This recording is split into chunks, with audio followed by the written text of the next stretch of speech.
Baik, Assalamualaikum warahmatullahi wabarakatuh.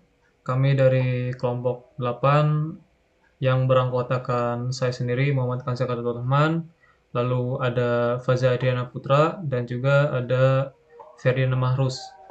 Yang dimana di sini kami akan membahas mengenai produk digital yang bernama Tix ID, yaitu aplikasi pemesanan tiket online. Oke, untuk selanjutnya di presentasi dilanjutkan oleh Faza, silakan.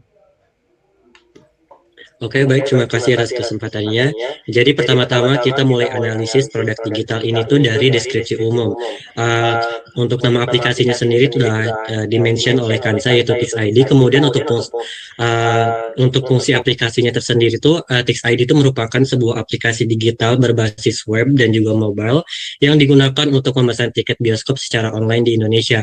Nah, di aplikasi ini tuh memungkinkan pengguna untuk mencari informasi film yang sedang ataupun yang akan tayang nantinya, kemudian juga melihat jadwal di berbagai bioskop, di berbagai kota juga, kemudian memilih kursi secara langsung, dan juga melakukan pembayaran. Jadi, semuanya bisa dilakukan secara online gitu. Kemudian Tix ID ini tuh hadir untuk mempermudah proses pembelian tiket bioskop tanpa harus mengantri di loket.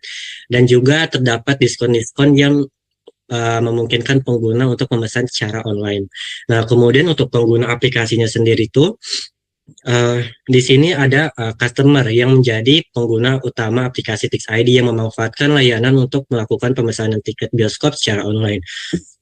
Dan di sini tuh seperti yang telah saya bilang sebelumnya, kalau misalkan pelanggan dapat melihat keseluruhan informasi mengenai film, kemudian studio ataupun bioskop yang ada di kota tersebut dan sebagainya. Kemudian uh, pelanggan juga nantinya ketika misalkan dia telah memesan tiketnya, pelanggan juga bisa mengakses riwayat transaksi yang ada, juga menyimpan etiket yang telah berhasil dibeli untuk digunakan saat memasuki bioskop.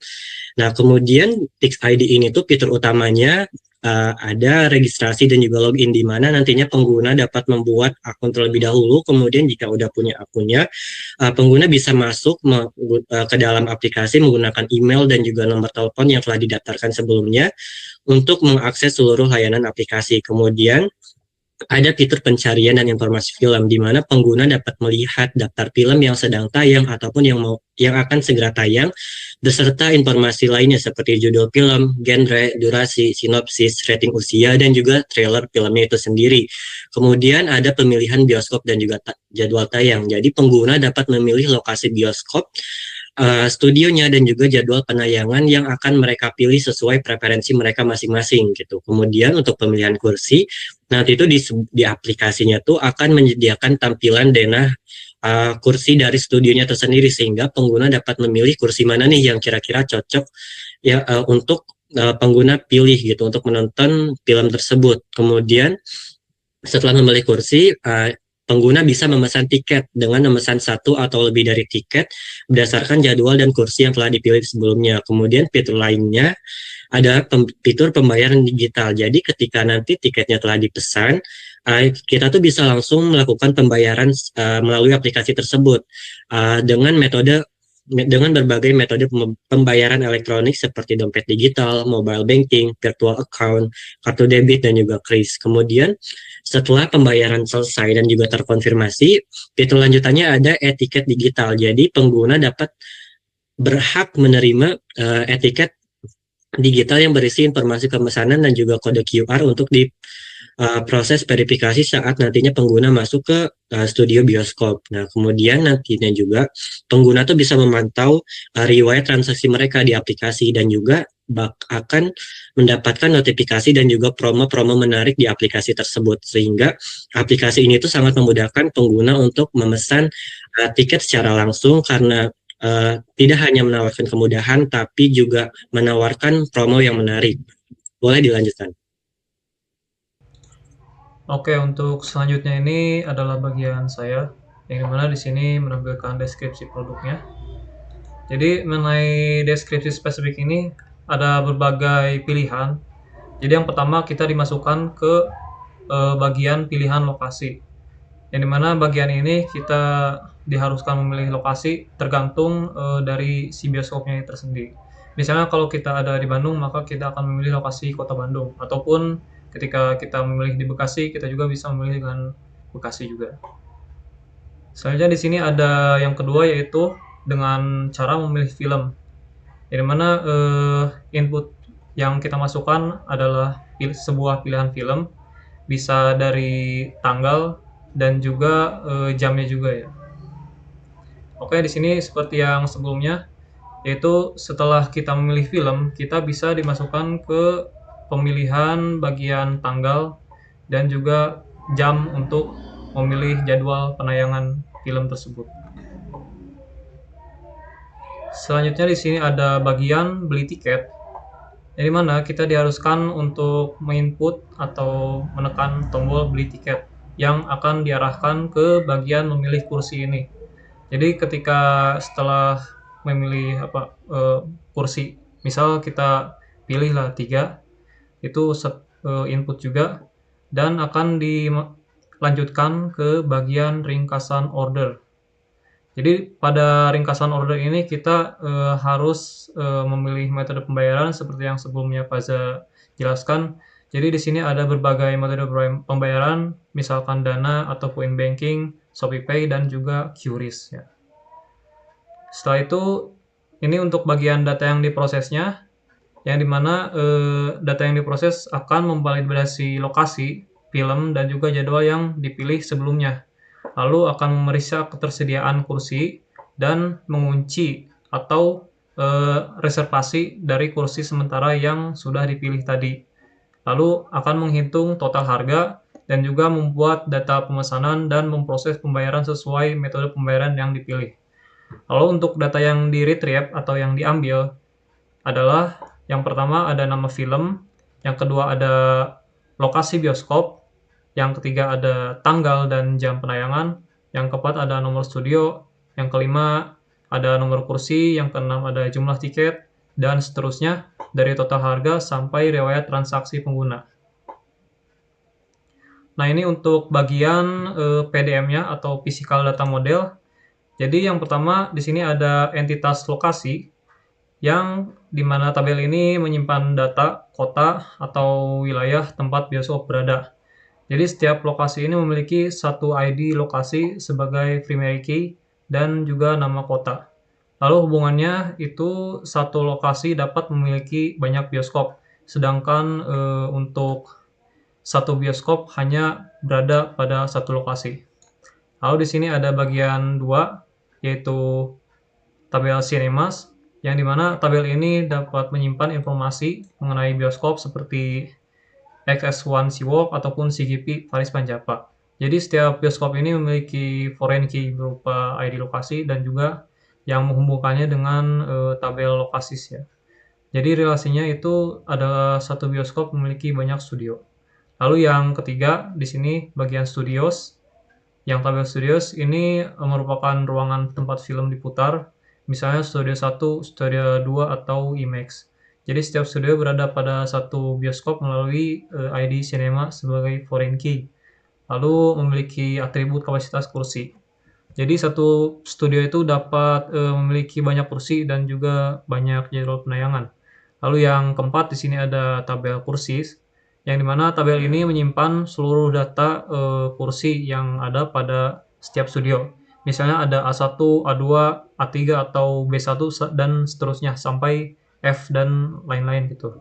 Jadi setiap kursinya ini terhubung sama satu studio menggunakan ID studio. Dan relasinya juga menunjukkan kalau satu studio ini memiliki banyak kursi. Lalu yang kelima di sini ada bagian MUPIS. Bagian tabel MUPIS mana ya? Ini. Yang belah kanan ini. Jadi tabel MUPIS ini adalah penyimpan informasi ya, yang misalnya kayak film yang sedang tayang, terus kayak judulnya, genre, durasi, dan juga rating usia, terus sinopsis dan juga tanggal rilis. Jadi satu film bisa dapat ditayangkan gitu pada banyak jadwal yang berbeda. Lalu pada jadwal di sini untuk tabel jadwal ini menghubungkan antara film dan juga studio. Jadi di dalam tabel ini terdapat informasi kayak film apa yang diputar gitu, terus studio di mana, terus tanggal penayangan, sama waktu penayangan dan harga tiket juga. Karena satu film ini bisa memiliki banyak jadwal dan juga satu studio juga dapat digunakan untuk banyak jadwal. Maka tabel ini jadi penghubung utama antara movies dan studios. Lalu yang ketujuh di sini ada tabel users, yang dimana tabel ini menyimpan informasi akun pengguna, kayak nama lengkap, email, nomor HP, terus password, dan juga tanggal pembuatan akun. Jadi satu pengguna ini bisa melakukan banyak pemesanan tiket. Lalu di sini ada tabel bookings. Jadi setelah pengguna memilih jadwal gitu, sistem bisa membuat data pada tabel bookings. Jadi tabel ini nyimpan informasi transaksi kayak pemesanan, terus pengguna yang seperti pengguna yang melakukan pesanan gitu. Jadi jadwal yang dipilih, terus tanggal pemesanan, tipe hari, total pembayaran, serta status pemesanan. Terus relasinya juga satu pengguna dapat memiliki banyak booking dan satu jadwal juga dapat dipesan oleh banyak pengguna. Selanjutnya di sini ada detail bookings. Jadi tabel ini berfungsi sebagai detail transaksi yang menghubungkan booking dan juga kursi yang dipilih. Misalnya satu booking membeli 3 kursi, maka akan terdapat 3 data pada tabel detail bookings. Selanjutnya di sini yang ke-10 ada pembayaran. Tabel pembayaran sini sebagai penyimpan informasi pembayaran yang isinya itu metode pembayaran, terus tanggal pembayaran, jumlah pembayaran, status pembayaran, dan juga referensi transaksi. Lalu hubungannya antara bookings dan pembayaran itu 1:1 karena satu transaksi hanya memiliki satu pembayaran. Terus yang terakhir yaitu tiket. Jadi setelah pembayaran berhasil, sistem ini akan menghasilkan tiket elektronik seperti yang dijelaskan sebelumnya. Jadi tabel ini menyimpan kode tiket, terus QR kode, dan juga waktu penerbitan tiket. Jadi setiap detail booking menghasilkan satu tiket elektronik sehingga relasinya adalah 1:1. Oke, untuk selanjutnya dilanjutkan oleh Faza. Silakan. Oke, terima kasih. Kita lanjut ke script DDL. Nah, jadi script DDL itu apa sih? Nah, kita coba breakdown dulu dari singkatan DDL sendiri. Nah, itu tuh DDL itu merupakan data definition language atau bahasa definisi data. Nah, jadi secara sederhananya tuh script DDL itu merupakan sebuah kumpulan perintah SQL yang digunakan khusus untuk membangun, mengubah atau menghancurkan struktur objek di dalam database. Oke, kita coba lihat di tabel pertama. Di sini ada script DDL table untuk user. Nah, jadi pertama di yang pertama kita create table BDB8 user. Di sini tuh digunakan untuk membuat tabel bernama BDB8 user di database kita. Kemudian di sini ada ID user. Ini tuh merupakan kunci utama atau unik dari setiap usernya. Kemudian di sini ada auto increment primary key. Ini tuh digunakan apabila nantinya tuh datanya bertambah satu, nanti tuh akan maksudnya jadi si ID-nya tuh akan otomatis bertambah satu apabila ada data yang masuk gitu. Jadi kita tuh tidak perlu lagi mengisi ID secara manual, nah gitu. Nah kemudian di sini ada nama lengkap, not null, artinya kita harus isi. Kemudian email juga harus kita isi. Dan juga di email sendiri di sini ada unique, artinya email ini tuh tidak merupakan satu hal yang unik gitu. Jadi tidak boleh ada yang sama gitu untuk emailnya gitu untuk setiap usernya. Kemudian ada nomor HP juga harus diisi, kemudian di password juga harus kita isi. Kemudian di sini di password menggunakan variable chart 25 ini tuh untuk memberikan ruang aman bagi enkripsi atau di hosting passwordnya gitu. Kemudian di sini dibuat saat ada menggunakan date time default current timestamp. Ini tuh digunakan agar waktu pendaftaran tuh tercatat otomatis sesuai waktu yang user daftarkan gitu. Nah, kemudian di sini di gambar 8 kita bisa lihat untuk tabel usernya, di mana di sini tuh ada BDB8 bookings juga. Ini tuh artinya BDB8 user ini tuh merupakan termasuk di foreign key atau FK-nya tabel yang lain gitu, yaitu di bagian BDB8 booking gitu. Kemudian kita lanjut ke tabel yang kedua. Di sini ada BDB8 lokasi. Artinya di sini tuh menjelaskan tentang kota atau lokasi dari bioskopnya sendiri. Di sini ada create table, artinya kita membuat tabel lagi di SQL kita, di DB4 kita. Kemudian di sini ada ID lokasi sama menggunakan auto increment dan juga primary key, karena untuk ID sendiri itu pasti menggunakan primary key dan juga ada auto increment karena nantinya kan ada beberapa ID gitu. Jadi sehingga tidak perlu kita update manual lagi gitu. Kemudian untuk nama kota di sini juga bersifat unik karena tidak boleh ada nama kota yang sama gitu. Misalkan Jakarta tertulis 2 kali itu tidak boleh gitu. Kemudian di sini kita bisa lihat di gambar 9 untuk lokasi ini. Kemudian ini juga nantinya akan terhubung dengan BDB 8 Cinema karena bukan mungkin karena menggunakan FK dari lokasi gitu. Kemudian kita lanjut ke tabel yang ketiga yaitu BDB 8 Cinema. Jadi di sini tuh menyimpan data dari cabang-cabang gedung bioskopnya sendiri. Ini seperti biasa creatable, artinya kita membuat tabel untuk bernama BDB 8 Cinema, kemudian ID Cinema juga sama menggunakan auto increment dan juga FPK. Dan juga di sini ada ID lokasi juga dan juga not null, artinya kita harus isi. Kemudian di sini nama Cinema Varchar not null, artinya kita harus isi juga. Kemudian di sini ada foreigner key dari BDB 8 lokasi, artinya satu lokasi kota tuh bisa memiliki banyak cabang bioskop gitu. Jadi ini ada hubungannya ke BDB 8 lokasi tadi gitu. Kemudian di sini ada on update dan juga on delete, artinya tuh apabila nantinya tuh si tabel induknya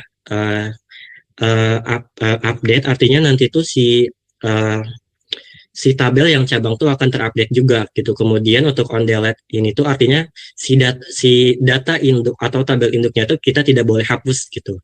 Seperti itu. Kemudian kita bisa lihat di sini untuk yang BDB Cinema gambarnya tabelnya maksud saya di sini terhubung dengan studios dan juga lokasi. Karena dari tabel tersebut tuh memanggil foreigner key dari Cinema gitu. Kemudian kita lanjut ke tabel yang keempat. Di sini ada BDB 8 Studio. Di sini juga ID Studio menggunakan auto increment, primary key, kemudian di sini ada ID Cinema yang berasal dari foreigner key-nya juga. Artinya kita di tabel ini tuh kita memanggil ID Cinema gitu. Kemudian ada nama studio yang harus kita isi karena not null dan juga ada kapasitas kursi yang harus kita isi juga dan dalam bentuk integer karena kan begitu berupa angka gitu ya. Nah, di sini sama seperti yang tadi ada on update dan juga on delete restrict, artinya si data induknya tuh kalau misalkan diupdate nanti itu di tabel yang ini tuh bakal terupdate juga. Kemudian untuk on delete ini tuh artinya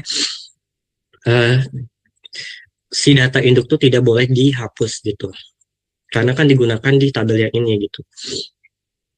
Kemudian di sini bisa dilihat di gambar 11 ada diagram tabelnya untuk yang studios.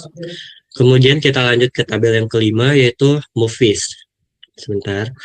Nah, jadi di sini kita bisa lihat lah ini create table lagi untuk membuat tabel di SQL-nya yang bernama movies, BDB 8 movies, kemudian ID movies, judul yang harus kita isi dan tidak boleh sama dengan yang lain karena ini not null ya.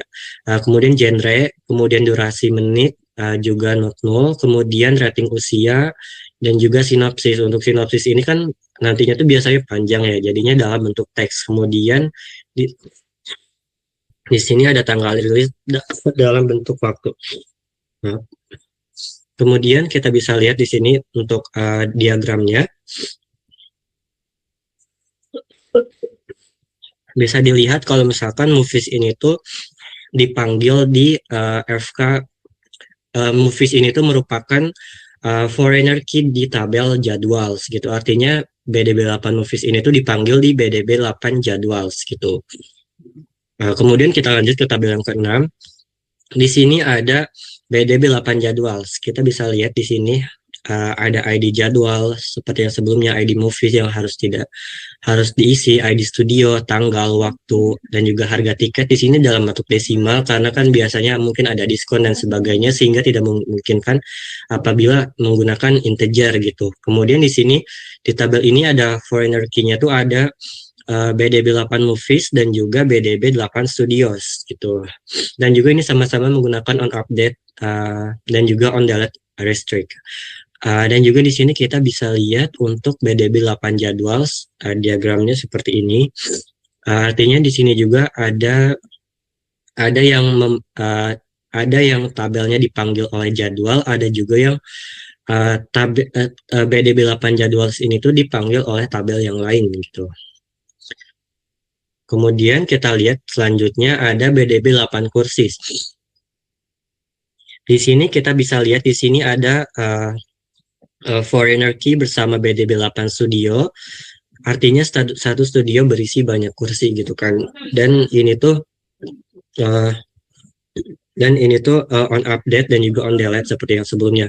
Jadi untuk FK ini tuh biasanya memang on update cascade, sorry kalau misalkan salah ngomongnya, dan juga on delete cascade. Oh ya, nanti bedanya ada tadi kan ada on delete restrict dan juga on delete cascade. Nah, jadi untuk restrict ini tuh data di tabel tuh tidak boleh data di tabel induk tuh tidak boleh dihapus selama masih ada data atau tabel yang memakainya gitu. Kalau misalkan yang cascade ini tuh jika data di tabel induk dihapus, maka semua data anak yang menempel ini tuh bakal terhapus juga gitu. Sebenarnya kurang lebih sama lah.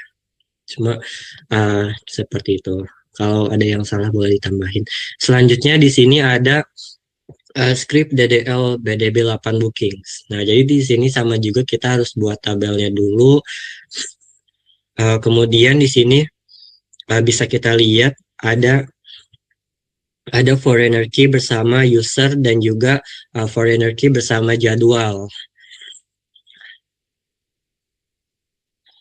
Dan di sini untuk tanggal bookingnya juga dia menggunakan default current timestamp, artinya biar nantinya tuh ketika nantinya pengguna memesan itu tuh nanti data dari waktunya tuh akurat gitu dengan yang memang apa yang di waktu tersebut pengguna memesan gitu. Nah, kemudian di sini ada view diagramnya. Kemudian kita lanjut ke tabel 9 yaitu untuk detail bookings. Nah, di sini juga terdapat hubungan atau relasi di foreigner key bersama BDB 8 bookings dan juga untuk BDB 8 kursi. Kemudian kita bisa lihat di sini untuk diagramnya. Kemudian selanjutnya kita lanjut ke tabel 8 pembayaran. Nah, di sini ID booking di sini menggunakan unik, artinya satu invoice tuh hanya bisa digunakan atau bisa dikeluarkan kepada satu user aja gitu. Tidak boleh ada invoice yang sama untuk orang yang berbeda gitu. Nah, kemudian di sini referensi transaksi juga unik karena kan itu kita tuh ketika nanti kita membayar menggunakan e-wallet atau bank itu kan biasanya ada kode uniknya gitu ya. Nah, jadinya tuh ini tuh pasti beda-beda antar usernya ketika dia melakukan pembayaran. Di sini juga terdapat hubungan antara dengan BDB 8 bookings di sini. Bisa dilihat di view diagramnya. Kemudian untuk yang terakhir di sini ada BDB 8 tiket. Di sini untuk ID tiket juga menggunakan auto increment dan juga primary key dan juga di sini ID detail bookingnya juga unik karena kan itu biasanya berisi kayak kode huruf yang memang tidak mungkin sama dengan user yang lainnya gitu kan. Nah, kemudian yang kode tiket juga unik, kemudian kode QR juga unik. Kemudian dikeluarkan pada juga di sini menggunakan the time default current timestamp. Jadi menggunakan real time waktu yang si user ini tuh pesan gitu, memesan. Kemudian di sini terdapat hubungan dengan detail bookings di sini. Nah, bisa lihat di sini ada BDB 8 tiket dan juga BDB 8 detail booking itu terdapat hubungan relasi gitu. Mungkin hanya segitu yang bisa saya sampaikan, boleh dilanjut.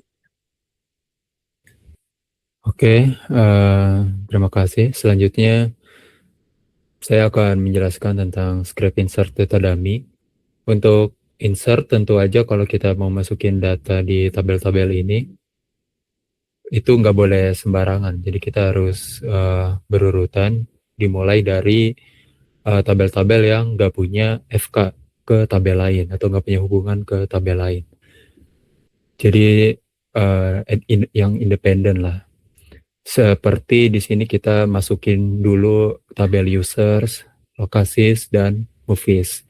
Tabel-tabel ini tuh harus diisi dulu karena ID-nya bakal dipakai atau dibutuhkan sama tabel lain. Nah, yang kedua di sini kita isi tabel-tabel operasional seperti cinemas, studios, kursis, dan jadwal. Dan di sini urutannya itu cukup ketat ya. Jadi contohnya di sini kita nggak bisa masukin data studio di Paris Van Java misalnya sebelum data lokasi Bandung dan Cinema Paris Van Java itu sendiri terdaftar di database gitu. Karena studio itu ruangannya itu pasti perlu ID dari Cinemas Paris Van Java gitu dan Bandung. Lalu yang ketiga, yang terakhir di sini kita isi tabel-tabel transaksi seperti bookings, detail bookings, pembayaran, dan tiket untuk menyimulasikan transaksi pengguna gitu di aplikasi TixID. Oke, setelah insert tadi, selanjutnya saya akan jelaskan bagian query-nya untuk menarik data. Nah, di sini itu untuk query kami bagi jadi 2 bagian, yaitu untuk di sisi pengguna dan untuk admin gitu, manajemen. Nah, yang pertama di sini misalnya kita mau menampilkan jadwal film yang sedang tayang. Di sini kami menggabungkan 4 tabel sekaligus menggunakan perintah join, yaitu tabel jadwal, movies, studios, dan cinema. Nah, melalui relasi FK ini nanti sistem bisa menyajikan informasi ke pengguna secara real time gitu. Dari judul film, rentang usia, lokasi bioskop, sampai harga tiketnya. Nah, kemudian yang kedua yaitu menampilkan riwayat pemesanan tiket user. Nah, di sini nanti kita pakai fungsi concat untuk baris kursi dan nomor kursinya karena di database kita pisahkan 2 itu. Terus nanti fungsi ini terus nanti bakal tampil gitu secara rapih kayak A1, B2. Dan data ini tuh diurutin berdasarkan tanggal booking yang terbaru ke perintah order by desk gitu. Terus yang ketiga itu kita mengambil data untuk cetak tiket. Nah, di query ini tuh bekerja di balik layar ketika pembayarannya sukses, di mana nanti sistem menarik data kode tiket dan kode QR serta detail manifest penonton, studio, dan jam tayang. Nah, data ini tuh nanti di-generate nanti jadi kode QR seperti di aplikasi TixID untuk dipindai masuk ke bioskop gitu. Nah, kemudian di sisi admin, yang pertama di sini misal kita mau menganalisis pendapatan berdasarkan tipe hari. Nah, nanti kita gunakan fungsi agregasi count untuk ngitung total transaksinya dan fungsi sum untuk mengakumulasikan total pendapatannya. Nanti data ini tuh difilter hanya untuk transaksi yang statusnya paid atau lunas. Nah, baru deh nanti dikelompokin dengan perintah group by tipe harinya, yaitu weekday kah atau weekend. Nah, nanti bisa diketahui gitu segmentasinya hari apa yang ngasih profit tertinggi untuk bioskop. Nah, yang kedua itu misal kita data total pendapatan per judul film. Nah, di sini kita lakukan grup ya by ID movie dan judulnya untuk ngitung total pendapatan kotor untuk masing-masing judul film. Nah, dengan query ini itu nanti pihak manajemen bioskop bisa mengevaluasi film mana yang menjadi yang paling laku gitu di pasaran. Sehingga mereka bisa nanti mungkin memperpanjang masa tayangnya atau menambah slot jam tayang. Terus yang terakhir yaitu cek kursi kosong per jadwal film. Nah, di sini kita nanti bisa periksa apakah ada sisa kursi kosong nggak di setiap studionya. Nah, logikanya nanti ya simpel aja, kita ngurangin kapasitas total studio dengan jumlah kursi yang udah dipesan. Nah, terus di sini kita juga pakai left join ke tabel booking dan detail box. Kenapa? Biar jadwal filmnya itu kursinya masih kosong, benar-benar nggak ada penjualan gitu, itu bisa ikut terhitung dan tampil di laporan admin. Ya, jadi kira-kira itu yang bisa saya jelaskan. Saya kembalikan ke moderator. Oke, terima kasih untuk Ferdinand dan juga untuk Faza atas presentasinya. Jadi mungkin sekian ya dari kelompok kami, yaitu kelompok 8 untuk penjelasan basis data bagian di produk digital Tix ID. Ya. Jadi mohon maaf bila ada kurang atau salah. Billahi taufiq wal hidayah. Wassalamualaikum warahmatullahi wabarakatuh.